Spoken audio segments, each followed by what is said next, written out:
Krishna Krishna Hare Hare, Hare Ram, Ram Ram. 48e chapitre, Dhritarashtra, le mal intentionné. Sur l'ordre de Dieu, la personne suprême Shri Krishna, Akrura se rendit donc à Hastinapur, laquelle est dite avoir été située sur les lieux où s'élève de nos jours la Nouvelle Delhi. On reconnaît en général le quartier de la Nouvelle Delhi, connu encore sous le nom d'Indraprastha, comme l'emplacement de l'ancienne capitale des Pandavas. Le nom même d'Hastinapur suggère la présence de nombreux hastis ou éléphants. De fait, les Pandavas y entretenaient de nombreux éléphants. C'est là chose fort coûteuse et seulement permise aux royaumes les plus riches. Or, Hastinapur fourmillait d'éléphants, de chevaux, de chars et autres signes de richesse. Lorsqu'Akrura y parvint, il constata l'opulence de cette capitale. Les rois d'Hastinapur étaient alors considérés comme empereurs du monde. Leur renommée s'étendait sur tout le royaume et leur administration bénéficiait des sages directives données par un conseil de brahmanas érudits. Après avoir admiré les richesses de la ville, Akrura eut une rencontre avec le roi Dhritarashtra. Aux côtés du souverain siégeait également Bhishma, l'aïeul. Après cette rencontre, Akrura rendit visite à Vidura, puis à la belle-sœur de Vidura, Kunti. L'un après l'autre, il vit le fils de Somadatta, le roi de Balika, Dronacharya, Kripacharya, Karna et Suyodhana. Suyodhana est un autre nom de Duryodhana. Puis il rencontra les 5 frères Pandava, ainsi que d'autres amis et proches habitant la capitale. Akrura, fils de Gandhi bien connu, chacun était heureux de recevoir sa visite. Chaque fois on lui présentait un siège confortable, et il s'enquérait alors du bien-être et des activités de ses proches. Puisque Krishna l'avait choisi pour cette mission, il nous faut comprendre qu'il faisait preuve de grande intelligence dans l'étude de situations diplomatiques. Depuis la mort du roi Pandu, Dhritarashtra avait usurpé le trône, malgré la présence des fils du défunt. Akrura entendait rester dans la ville tout le temps nécessaire à une étude approfondie de la situation. Il comprenait parfaitement que Dhritarashtra, animé d'intentions obliques, avait un fort penchant à favoriser ses propres fils. En vérité, Dhritarashtra, usurpateur du royaume, entendait par un complot se débarrasser définitivement des 5 Pandavas. Akrura connaissait également les fils de Dhritarashtra, menés par Duryodhana, comme des politiciens sans scrupules. Dhritarashtra, au lieu de suivre les bons conseils de Bhishma et de Vidura, se laissait conduire par des hommes malsains comme Karna, Shakuni. Akrura demeura donc à Hastinapur pour quelques mois pour y étudier la situation politique dans son ensemble. Peu à peu, Akrura découvrit par Kunti et Vidura que Dhritarashtra se montrait injuste et envieux envers les Pandavas, en raison de leur savoir prodigieux dans la science militaire et de leur grande force physique. Vaillants héros, ils manifestaient pleinement toutes les qualités des kshatriyas. Ils se montraient des princes capables de grandes responsabilités, constamment soucieux du bien des citoyens. Akrura sut d'autre part que l'envieux Dhritarashtra, en commun accord avec son fils mal avisé, avait déjà tenté de les empoisonner. Akrura se trouvait être l'un des cousins de Kunti. Aussi lui demanda-t-elle ce que devenait sa famille paternelle. Au souvenir du lieu de naissance, elle fut prise de larmes.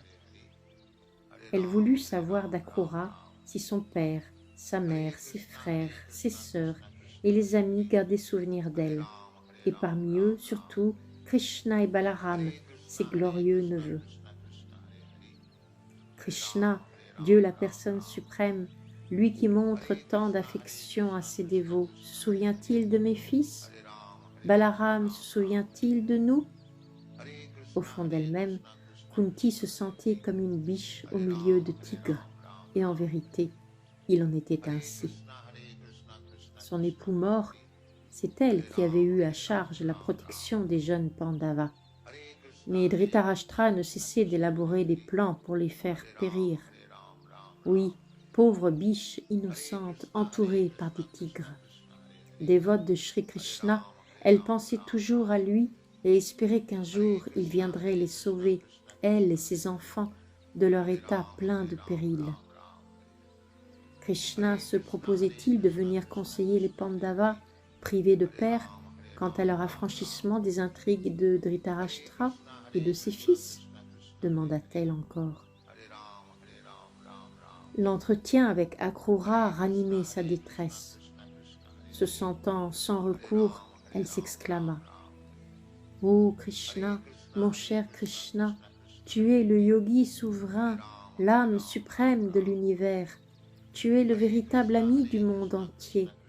Ô Govinda, maintenant loin de moi, puissais-je toutefois m'abandonner à tes pieds pareils au lotus? Grande est ma tristesse quand je songe au sort de mes 5 fils privés de père. Je sais qu'il n'est de refuge hors de tes pieds pareils au lotus. Tu es Dieu, la personne suprême, et tes pieds pareils au lotus peuvent affranchir de leurs conditions toutes les âmes en détresse. Seule ta grâce peut nous mettre à l'abri des griffes de la mort et de la renaissance sans fin. Ô Krishna, tu es l'être le plus pur, l'âme suprême et le maître de tous les yogis. Que dire de plus? Je ne peux que t'offrir mon hommage respectueux. Accepte-moi comme ta dévote tout entière abandonnée à ta personne. Krishna ne se trouvait pas devant elle, mais Kunti lui offrait ses prières comme s'il avait été présent. Cela, quiconque marche dans les traces de Kunti pourra le réaliser. Il n'est pas nécessaire que Krishna soit partout présent en personne, car en vérité il est partout, de par sa puissance spirituelle, et il faut simplement nous abandonner à lui en toute sincérité. Comme elle offrait avec la plus grande émotion ses prières à Krishna, Kunti ne put maîtriser ses sanglots. Vidura, qui assistait à l'entretien, et Akrura lui-même, éprouvèrent une grande compassion pour la mère des Pandavas. Ils voulurent la consoler en glorifiant ses fils, Yudhishthir, Arjuna et Bhima, et elle s'apaisa d'écouter les louanges de leur extraordinaire puissance. Puisqu'ils étaient nés de grands dévas, Yamaraj, Indra et Vayu, pourquoi s'inquiéter à leur sujet? Après cet entretien, Akrura décida de mettre fin à son séjour et de retourner auprès de Krishna pour lui rapporter dans quelle situation extrême il avait trouvé Kunti et ses 5 fils. Mais auparavant, il voulut prodiguer quelques bons conseils à Dhritarashtra, aussi favorable à la cause de ses propres fils qu'il se montrait défavorable envers les Pandavas. L'entrevue eut lieu en présence de Kunti et au milieu d'amis et de proches. Akrura, s'adressant au roi, l'appela Varchitravirya, c'est-à-dire fils de Vichitravirya. Vichitravirya est le nom du père putatif de Dhritarashtra, mais ce dernier avait été engendré par Vyasadeva. Jadis, lorsqu'un homme se trouvait hors d'état de procréer, son frère pouvait à sa place donner un enfant à son épouse. Aujourd'hui, dans l'âge de Kali, la chose est strictement interdite. Le titre donné par Akrura était donc sarcastique. Lorsqu'une femme donnait naissance à un enfant engendré par un beau-frère, l'enfant revenait à son époux. La remarque sarcastique mettait donc en cause le droit de Dhritarashtra au trône héréditaire. En vérité, seul un fils de Pandu pouvait faire un authentique successeur. Les Pandavas vivants, jamais Dhritarashtra n'aurait dû occuper le trône. Akrura dit « Ô fils de Vichitravirya, tu as usurpé le trône des Pandavas. mais d'une façon ou d'une autre, tu l'occupes à présent. C'est pourquoi je t'implore d'accepter mes conseils pour que le royaume soit régi selon des principes de bonne moralité. Si tu suis ce conseil, si tu t'efforces de donner à tes sujets une saine éthique, alors ton nom brillera pour l'éternité. » Akrura insinuait de cette manière que Dhritarashtra maltraitait ses neveux, les Pandavas, qui étaient aussi ses sujets. Même si tu leur refuses le droit au trône héréditaire en tant que sujet, tu dois impartialement assurer leur bonheur, comme s'ils étaient tes propres fils. Si tu agis en sens contraire, tu perdras l'estime de tes sujets, et dans ton existence future connaîtras une condition de vie infernale. J'ai donc le bon espoir que tu réserveras à tes fils et aux fils de Pandu une égale faveur. Akrura indiquait à Dhritarashtra l'éventualité d'une lutte violente entre les deux camps s'il persistait à ne pas traiter également ses fils et ceux de Pandu, et comme la cause des Pandavas était juste, le sortirait victorieux et les fils de Dhritarashtra trouveraient la mort. Telle fut la prophétie faite par Akrura devant Dhritarashtra. Il poursuivit. Nul en ce monde ne peut être un compagnon éternel. C'est seulement par hasard que nous sommes assemblés en famille, en société, en communauté ou en nation. Un jour ou l'autre, puisque chacun doit quitter le corps, nous devons connaître la séparation. Nul ne doit donc porter aux membres de sa famille une trop grande affection. L'amour de Dhritarashtra pour ses enfants prenait des proportions illicites et ne démontrait certes pas une intelligence suprême. Il fallut à Akrura user de propos directs pour indiquer à Dhritarashtra que son amour excessif pour la famille relevait en réalité d'une ignorance grossière. Nous croyons appartenir à une famille, à une société, à des nations, mais chacun d'entre nous est seul avec son destin. Chacun renaît en ce monde selon les actions accomplies dans sa vie passée en tant qu'individu. Aussi, chacun doit-il individuellement jouir ou souffrir de son propre karma. On ne peut améliorer son destin simplement par l'organisation communautaire et le collectivisme.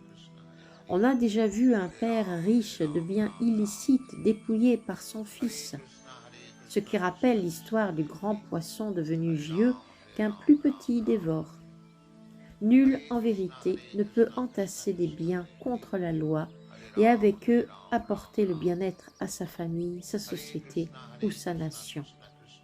La plupart des grands empires de jadis n'existent plus aujourd'hui parce que leurs richesses furent dilapidées par les descendants de leurs fondateurs.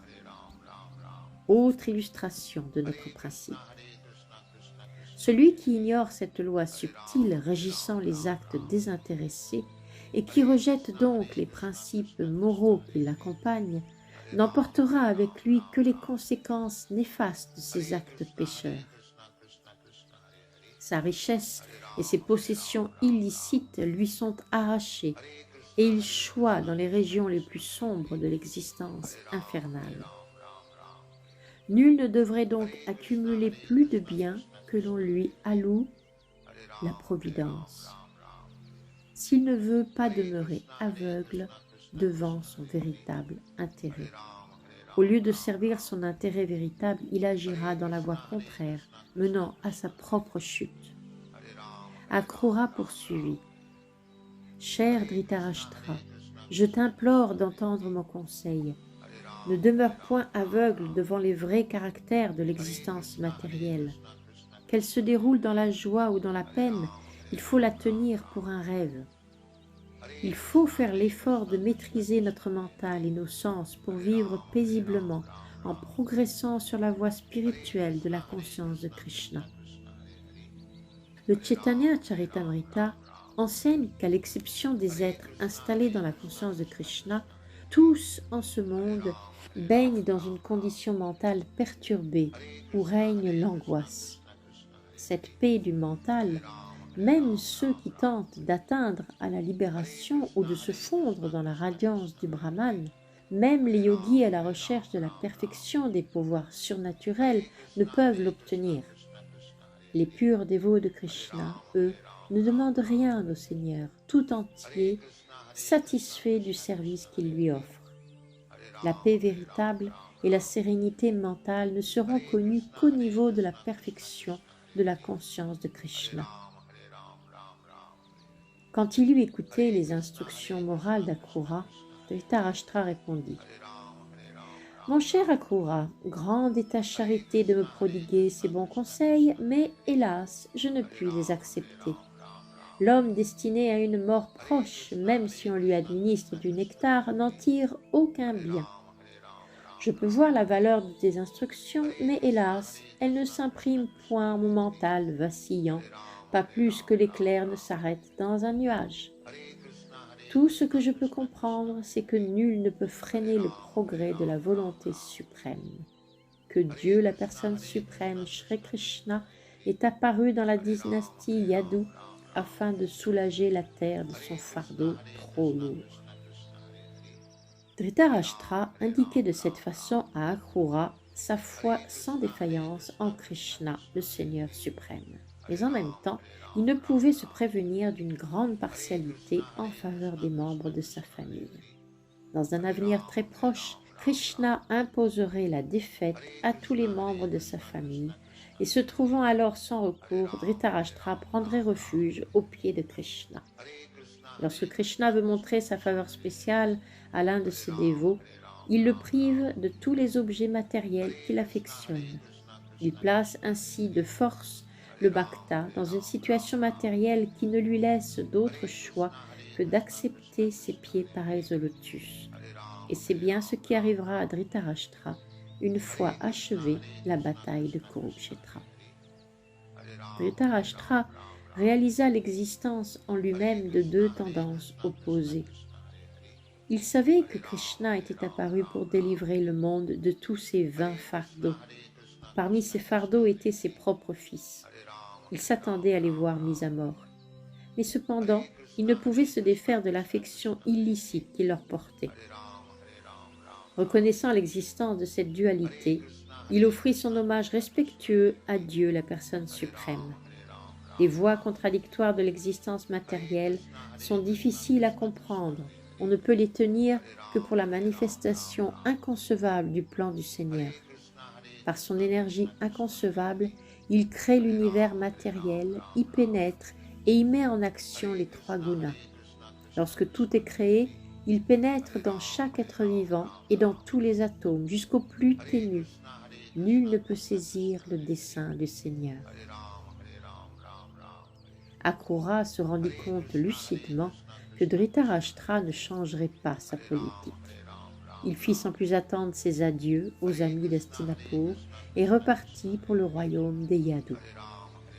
Arrivé à Mathura, il fit pour Shri Krishna et Balaram une vive peinture de la situation réelle à Hastinapur et des intentions de Dhritarashtra.